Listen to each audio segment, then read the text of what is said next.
Hello guys, my name is কেলা। মালিক আজকে কেলা খাবে, কেলা। আচ্ছা মালিক, তুমি কাঁচা কেলা দিয়ে কি বানাবে বলো তো?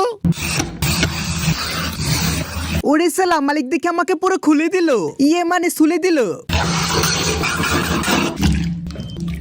মালিক, আমার গায়ে পানিগুলো লেগে আছে, তুমি টিস্যু দিয়ে আমার গায়ের পানিগুলো মুছে ফেলো।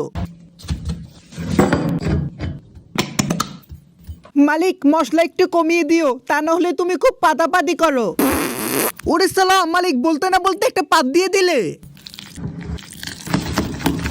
মালিক, মানুষের সামনে কিন্তু ঠাসপাত দিও না, দরকার পড়লে ফুসপাত দিবে, কারণ ফুসপাতে গন্ধ বেশি কিন্তু সাউন্ড কম, তাতে কেউ বুঝবো না পাতটা কে দিয়েছিল। আচ্ছা বন্ধুরা, তোমাদের কি ঠাসপাত পছন্দ নাকি ফুসপাত পছন্দ? এর মধ্যে কোনোটি পছন্দ না হলে নতুন একটি পাদের গল্প নিয়ে আসবো।